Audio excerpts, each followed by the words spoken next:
Oh, well, there you are. Well, a very good morning to you all, and welcome to Scotland. Welcome to Dufftown, and it's a very chilly January morning here, 2022, and we're off for a wee wander from Dufftown down to Aberlour, starting here at the very famous Balvenie Castle, which sits just behind the Glenfiddich distillery on the outskirts of the town. Very famous, built in the 1300s, had many visitors here, including our very own Mary Queen of Scots. What else can I tell you about the castle? Well, it's also known as the Castle of Mortlach, but lying here in Murray, as I say, just outside Dufftown. It was originally a walled courtyard castle with a rock cut ditch surrounding it, built in the 13th century. Inside the castle are many features that are well worth exploring. In 1304, King Edward I of England visits the powerful communes in their castle of Mortlach, and in 1308, Robert the Bruce's forces destroy much of the castle in their campaign against their bitter rivals, the communes. But the castle remains derelict for many years until the 1400s, and then the castle is rebuilt and remodelled for James Douglas, Lord Balvenie, the second son of Archibald Douglas, the third Earl of Douglas. So there are a lot of Douglases that have visited here, but back in 1460 the downfall of the Black Douglas sees their lands forfeit to the Crown, and Balvenie Castle is granted to John Stuart, the Earl of Athol. In 1562, a favourite of Mary Queen of Scots, Athol entertains the Queen here at Balvenie. Unfortunately, in 1579, Athol suddenly dies, leaving his estate to his 4 daughters. It was handed then on to the Innes family. So it's near the castle that the Covenanter force led by Alexander Leslie defeats the Royalist army, taking 900 prisoners. Walter is one of the Royalists dead. But by the end of the Covenant Wars, the Innes' debts are such that they finally forced to sell the castle.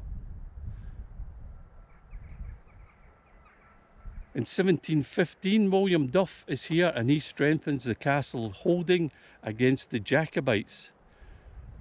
In 1724, the castle is recorded as unroofed, derelict, although troops use it again as a base during the Jacobite rebellion.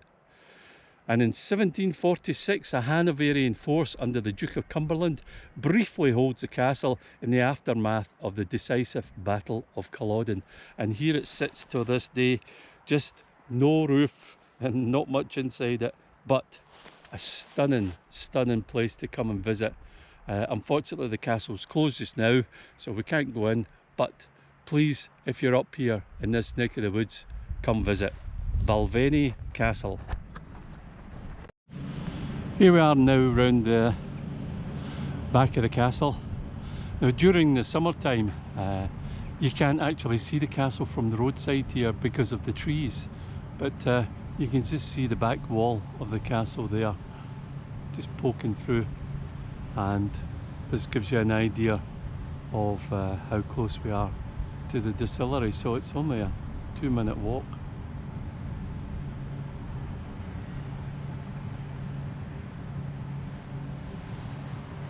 There's a wonderful pungent smell here of the barley, and the smell coming out of the distillery itself. So next stop is down at the railway station, where you can get in the summertime the train from Dufftown over to Keith, but today not a chance.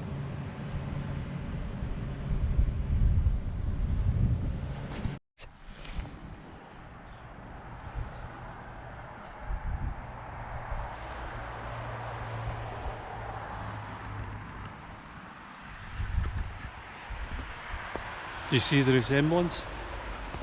Well, we've come down from the castle and the distillery now, and we're here at Dufftown railway station. We're just going in for a meeting just now to have a wee chat about how they got on at Christmas time, because they ran a Santa special. So let me take you on to the track and to see the train.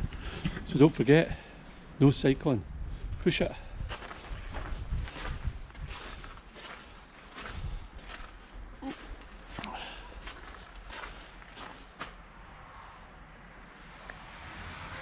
And that's where we're heading for, Craigellachie, and then on to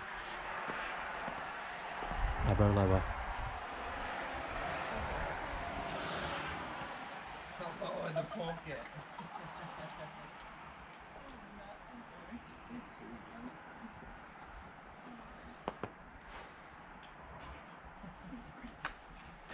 So the actual end of the platform here is the official start of the path down to Craigellachie and then on to Aberlour. So we look at the railway station.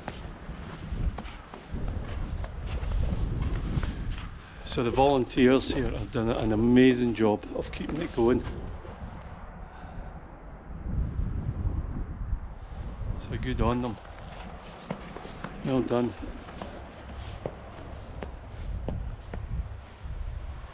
Right.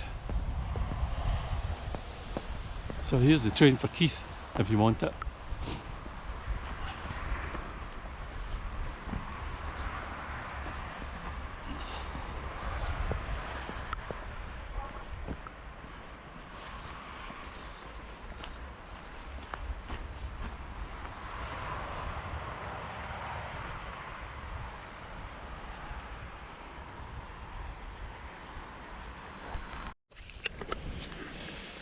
So this is about 2 miles on the path here from Dufftown. As you can tell, it's pretty straightforward. It's an old railway line actually that used to come down here, but it's now famous for dog walkers and mad runners. But we can still see some of the elements of the damage that Storm Barra done. And maybe ones before. So here's our first wee obstacle. I'll take it like a galloping pony. Oh, and I didn't fall on my arse.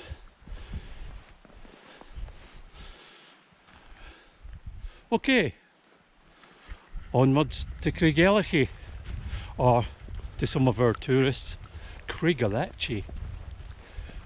You have any idea where that is? So a wee bit further on now, and we're coming to deadly area where the landslips have happened. Now, some of these landslips happened, and I remember them, about 2002.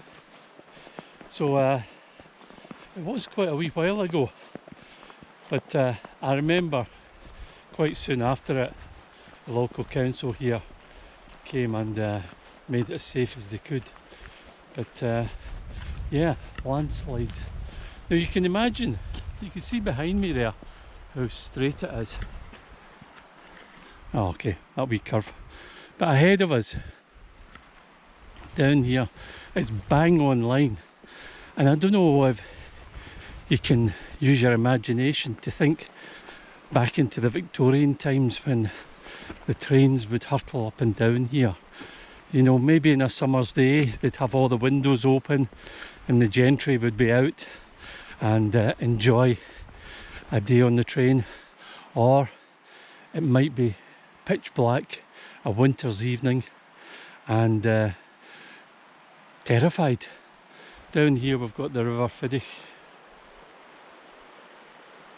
that flows into the mighty Spey, which still remains to this date the second fastest and longest river in Scotland.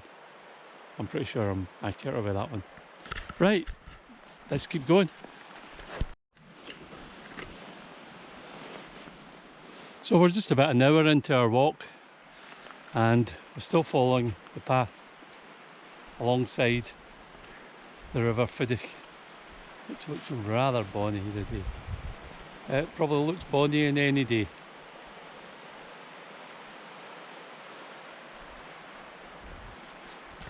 And here's one of the lovely wee bridges that goes over it. So this would have been built by the railway workers themselves. Well, later on this morning I'll have a wee look, or into the afternoon we'll have a wee look at Craigellachie Bridge. But this one is, as you can see, really for the trains.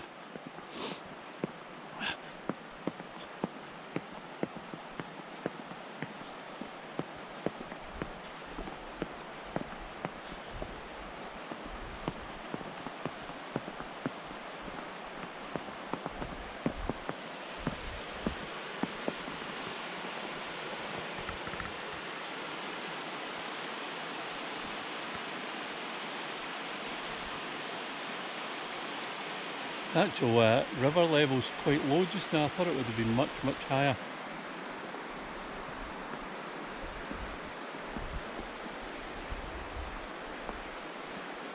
So, on we go.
So we're just about halfway in our walk now, and we've just come past where they used to have the old turntable for the trains to go up and down the track, and we're here at Craigellachie.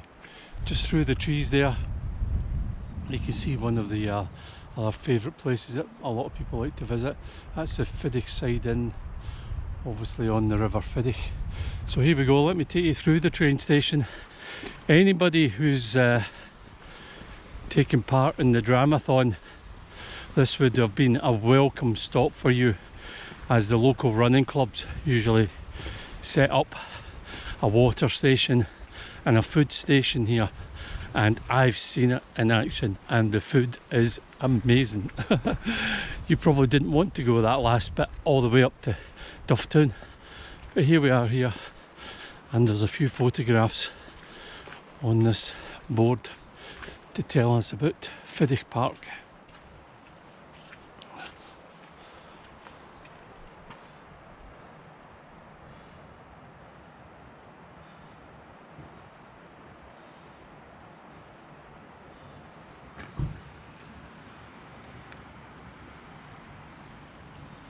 It's amazing to think that it's all empty now. Check that one out. Platform for Elgin, Lossiemouth, Inverness and the North.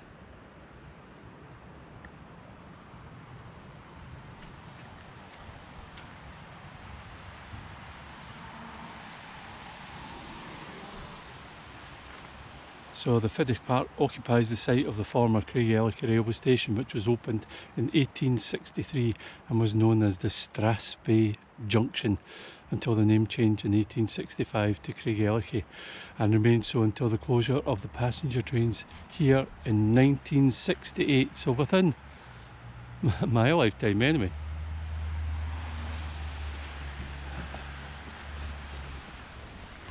And here, as I say, is where all the food and the drinks are laid out for the weary runners as they get to the last section of their dramathon run. It's a pity nobody's left me a Mars bar today, or a bit of cake. Anyway, there we go. Craigellachie. It's a nice place for a picnic.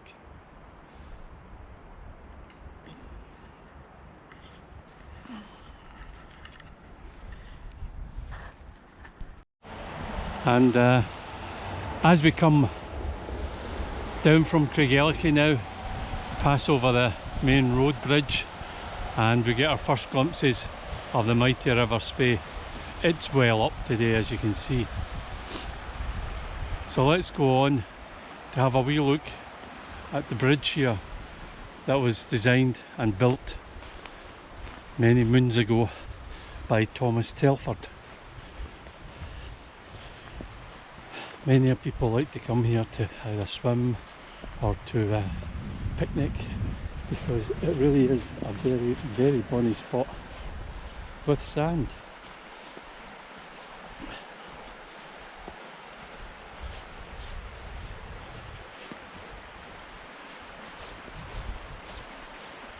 And here we go. Ladies and gents, boys and girls, I give you the Craigellachie Bridge.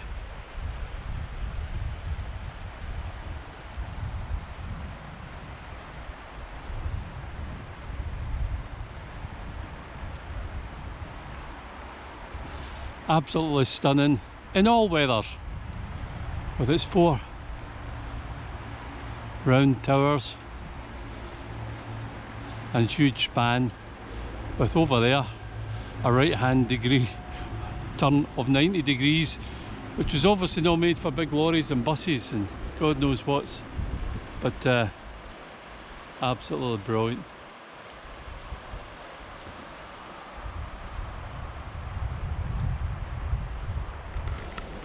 So the last time I was here, I was just in about there paddling in the summertime. It was brilliant. And before that, last year, right across here where we are, was iceberg. Yep, I'll have to show you some photographs of that. A real iceberg. Yeah, absolutely stunning. Right, let's push on now. I've got plans to get cakes in Aberlour, so best I get my finger out.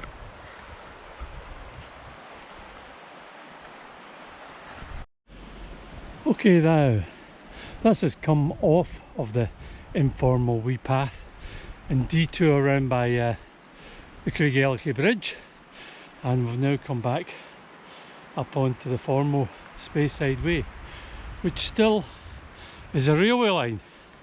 And of course, with railway lines you need bridges, you also need tunnels.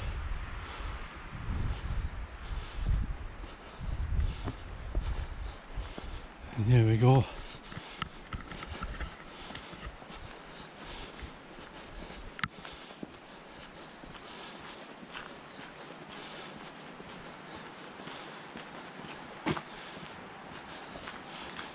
Still snowing quite a wee bit, but hasn't put us off. Now this has been retarred since I was last here.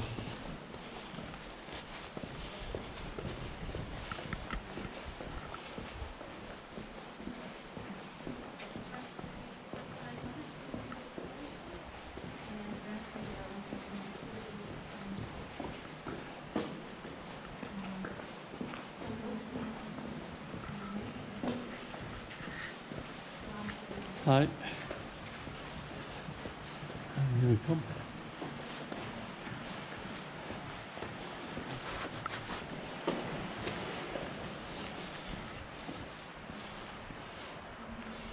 On his site, eh?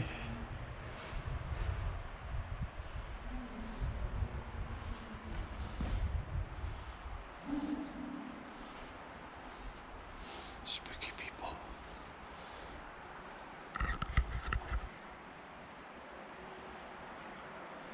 Right, let's crack on. Cakes await us at the gathering. Well, there you go, folks. We've made it to Aberlour, and as we say goodbye to the mighty River Spey, let me take you over this wee knoll and show you what is known as the Alice Litter Park, which is basically Aberlour's area for shows, etc. In the distance there you can see the old Aberlour train station.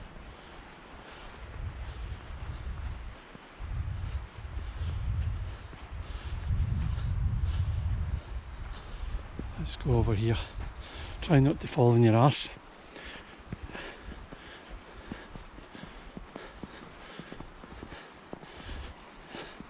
So the train down the Speyside Way, we continue all the way from here, all the way down to Granton-on-Spey.